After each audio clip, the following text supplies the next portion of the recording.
In this day and age, it has become extremely difficult to trust the credibility of a law enforcement agency. A local Black Lives Matter leader makes demands after the officer-involved shooting at a Target store in April. Details coming up next. New at 11, hope for the countless families impacted by Alzheimer's disease, the major medical breakthrough that could help slow down the devastating illness.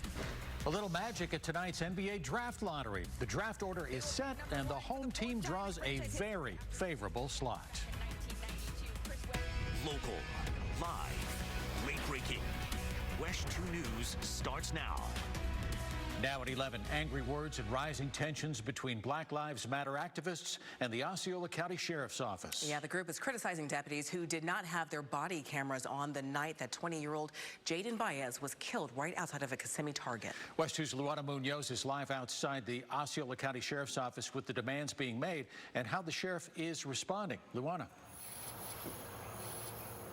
Yeah, good evening, Jim. Pastor Carl Soto, we heard him speaking very passionately this evening, taking direct aim at Osceola County Sheriff Marcos Lopez. He also called out the FDLE, saying that he does not believe their investigation will be non-biased, which is why he's now calling on the Department of Justice. To you. All right, Luana, thank you. New on WESH 2 tonight, Deland police are investigating a homicide after a woman was found shot to death in a car this afternoon. Now, police were called to this Walgreens parking lot at the corner of East New York and South Amelia Avenue, where they discovered her body.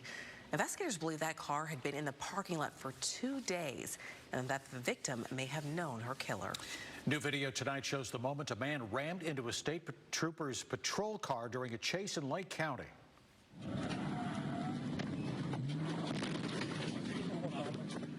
The driver rams the front of the patrol car, and Trooper R.J. Mooney is able to block the pickup truck from leaving by pushing it off of the roadway. Benton Smith from McCoy has been charged with aggravated battery on a law enforcement officer. Trooper Mooney says he saw Smith run a red light on Highway 441 in Mount Dora Sunday night, and that is when the chase began. 60 days in jail and a $500 fine. That's what protesters will face if they harass or disturb someone at their home and then refuse to leave. WESH 2's Anika Hope asked a criminal justice expert to explain the new law just signed by the governor. Many insurance companies are going bankrupt or packing up and leaving the state. Yeah, and if you think you're not impacted, go ahead and think again. That means you, me, every single homeowner, every single property owner in the state is going to pay. Why companies going out of business means you are stuck with the bill, even if you rent. That all new tomorrow night at 11. All right, SpaceX is gearing up for yet another launch. Here's a live look at the launch pad 39A at Kennedy Space Center, where SpaceX plans to launch another batch of 53 Starlink satellites tomorrow morning. That launch window opens up at 6:20 a.m. When it happens, you know we will bring it to you live on WESH News Sunrise. Man, I tell you what, we're going to have not just one launch, but 2 consecutive launches, both Wednesday and Thursday. I'll have both those forecasts for you coming up here in the next couple of minutes. Next at 11, baby on board. Yeah, a mother headed to Orlando goes into labor mid-flight. Who was there to help bring her bundle of joy into the world? I hope to live to 120 and not get off that much. It's a pain way too many families understand. What's happening right here in Central Florida that could reveal whether you or a loved one is at risk of Alzheimer's disease. While everyone's morning can look different, we're here to bring your day into focus by getting you caught up on what's going on all around you. My forecast won't keep you guessing. You always have a clear view of the day ahead. WESH 2 News Sunrise. Download the free WESH 2 News app today.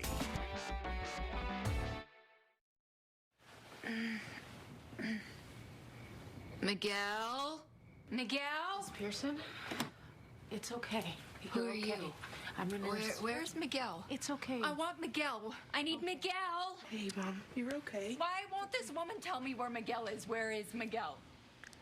It is the heartbreaking storyline on This Is Us. The Big Three's mother, Rebecca, slipping away, often forgetting things and people because of Alzheimer's. That storyline hits home hard for millions of Americans who can relate to being robbed of a loved one because of the disease. And that's why some doctors and researchers have made it their mission to not just find a cure, but to actually stop Alzheimer's before it even starts. WESH 2's Meredith McDonough takes us to one of these medical trials happening right here in Central Florida. Very helpful. All right, as if flight attendants don't have enough to deal with recently, a Frontier flight attendant had the heroic task of, just delivering a baby mid-flight. She didn't have to break up a fight, though. Good thing. The early and unexpected labor took place on a flight that was headed here to Orlando International after taking off in Denver. Frontier flight attendant Deanna Giraldo helped the mother into the back laboratory and then stuck around to help her deliver the baby. Oh, my gosh. The captain of the flight called this exemplary and calm. He says he was happy to see everyone working together to successfully deliver a newborn on an aircraft. This is amazing. And get this, the baby's middle name? Sky. Oh, yes. It had to be. Took the easy route there. Yeah, after such a wicked delivery. Well, congratulations to everybody involved. Meantime, here in Central Florida, man, what a light show out there tonight. Oh, yeah. Chief Meteorologist Tony Manolfi joins us now. So is it over, or do we have some more coming our way? No, it's over, and now we're going to focus in on the forecast here for a couple of launches. As mentioned, we have one that goes up at 6:20 tomorrow morning. I think we're going to be in pretty good shape here. We'll watch the cumulus and anvil cloud rules there, but overall, I think we're going to be in pretty good shape for the Falcon 9. And then jumping ahead to Thursday for United Launch Alliance, you can see this one's in the afternoon, and there may be somewhat more activity considering the time of the day. We'll have to watch that. Right now, 70% go. We take a look at the water vapor channel. You can see the storms that developed here a short time ago. Now beginning to fall apart. Last vestiges of any showers west of Shell Bluff, northwest of Palm Coast. Rain falling apart along 441 there. So on average, the start of our wet season is around May the 27th. Will we get an earlier jump heading into the weekend or early next week? Only time will tell, but it's certainly looking that way. And another countdown here for you. 15 days out to the start of hurricane season. And if you've been watching us the last couple of days, we've been showing you how the American GFS model is trying to bring up some moisture and develop an area of low pressure over some very warm waters. Well, we're starting to see the moisture beginning to plume up into the southern Caribbean.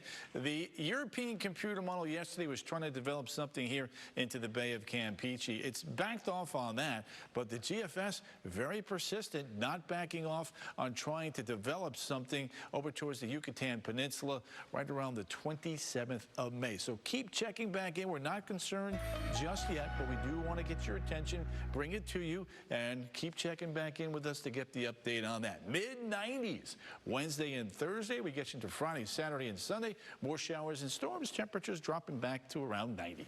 Tony, thanks a lot. One of those freaky nights in the middle of May when the sports world, most of the attention is focused on the state of Florida. How about that? Yeah, we got a lot going on. Yeah, it's a lot of fun, too. Yeah, we got baseball, Florida State, Florida. We have Lightning and Panthers and hockey. And, of course, the Heat in the Eastern Conference Finals. But the biggest story tonight has to be the Orlando Magic, the NBA draft. Are you feeling lucky? 30 years to the day since they won that #1 pick that got them Shaq. Have been awarded. Did they do it again? We'll break it down next in sports.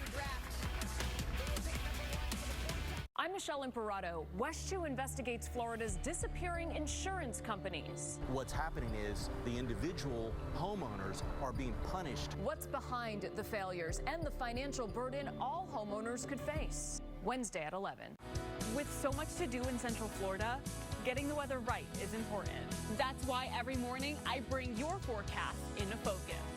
I'm Kellyanne Class, your WESH 2 News Sunrise meteorologist. WESH 2 Sports is sponsored by Mullinax Ford, Florida's largest Ford retailer, where you always get your price up front and never pay a dealer fee. Now, WESH 2 Sports, sponsored by Mullinax Ford.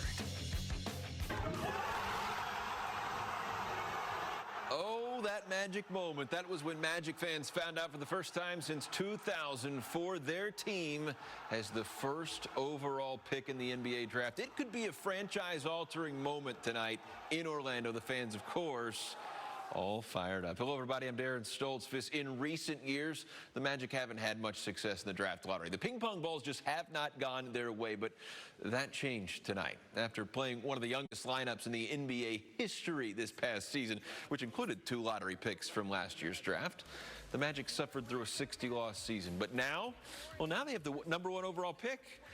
Things might just have worked out. Time in franchise history. That is it for sports. The news is back right after this. Closed captioning is sponsored by Ashley. It is shaping up to be a monster event. Halloween Horror Nights, the all-new Universal Monsters Legends Collide, brings together the Wolfman, Dracula, and the Mummy in a haunted house beginning September 2nd. Enter if you dare. That's a report for tonight. We'll see you again tomorrow. If you